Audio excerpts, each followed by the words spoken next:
ఏడున్నారండి BRS పార్టీకి 60 లక్షల మంది కార్యకర్తలు ఉన్నారు, 60 లక్షల మంది ఉన్నది బీఆర్ఎస్ పార్టీకి అని చెప్తా ఉంటారు కదా. ఏమైంది మరి? ఏడవేండ్రు మీ బీఆర్ఎస్ పార్టీ వెనకాల ఉన్న వాళ్ళందరూ. ఉద్యమకారులను పక్కన పడేసిండ్రు, సంపాదించుకునే వాళ్ళందరూ సంపాదించుకున్నారు. ఉద్యమకారులను, మీ కార్యకర్తలను ఏనాడు పట్టించుకోలేదు కదా. ఇప్పటికీ కూడా అహంకారమైన మాటలు తగ్గియకపోతే బాగుండదని చెప్పి ప్రజలు అంటా ఉన్నారు, మీ పార్టీలో ఉన్న నాయకులు కూడా అంటా ఉన్నారు. మీకు అర్థమైతలేదా అండి? మీకు అర్థమైతలేదా? మీ వెనకాల ఉన్న నాయకులు నిజంగా మీ పైన ఉన్న ప్రేమనో మరి అభిమానమో ఏందో తెలియదు కానీ మనసు చంపుకొని మీ వెనకాల ఉంటున్నారు. వాళ్ళ బిజినెస్లకు ఎంత లాస్ అయినా ఏదైనా కూడా ఖాళీ మీకు ఇచ్చే విలువతోని వాళ్ళందరూ ఉంటున్నారు. వాళ్ళకు కూడా ఎప్పుడో ఒకసారి లిమిట్ దాటి బర్స్ట్ అయితే వాళ్ళు కూడా వెళ్ళిపోతారు. వాళ్ళందరూ వెళ్ళిపోయినాక ఇక మీరు ఎంత గుంజుకొని మీరు వచ్చి ఎన్ని మీటింగ్లు పెట్టి ఏది చేసినా కూడా ఎవరు రారండి. ఒక్కసారి గుర్తు పెట్టుకోండి. బీఆర్ఎస్ పార్టీలో ఉన్న వర్కింగ్ ప్రెసిడెంట్ గారికి కూడా చెప్తున్న కేటీఆర్ గారు, ఒక్కసారి ఆలోచించండి. గ్రామ స్థాయిలల్లా మనం మీరు చూసుకున్నట్లయితే బీఆర్ఎస్ పార్టీకి మరి ఇన్ని సంవత్సరాల నుంచి ఉన్నది, ఒక్కసారి కూడా దీనిపైన ఇప్పుడు కూడా దృష్టి పెట్టలే. గ్రామ స్థాయి నుంచి మొదలు పెట్టి రాష్ట్ర స్థాయి వరకు కమిటీలు వేసి కార్యకర్తలకు దిశానిర్దేశం సూచించాలి.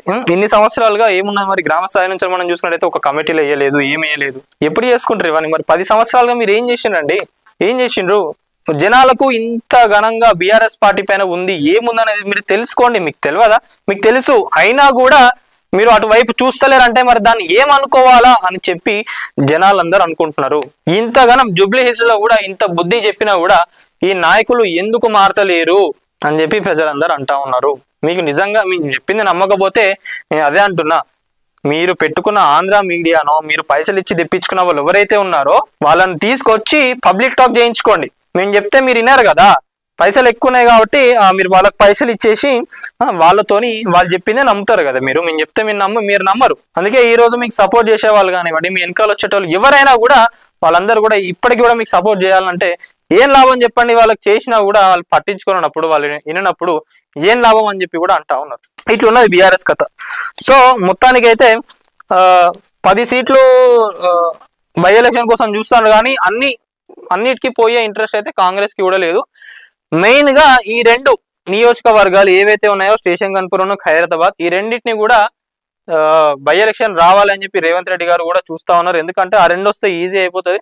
అప్పుడు కాంగ్రెస్ పవర్ ఏంది, కాంగ్రెస్ ప్రజలలో కాంగ్రెస్ ఎట్లున్నది ఏందనేది చూపించుకోవడానికి కూడా అక్కడ ఉంటది అని చెప్పి వీళ్ళైతే మొత్తానికి ఇట్లా వ్యూహాలు వేస్తా ఉన్నారు. మరి నిజంగానే ఇన్ కేస్ ఇక్కడ ఈ 2 నియోజకవర్గాలలో బై ఎలక్షన్ వస్తే ఏ పార్టీ గెలుస్తుందని మీరు అనుకుంటున్నారో ప్రతి ఒక్కరు కూడా కామెంట్ లో తెలపండి.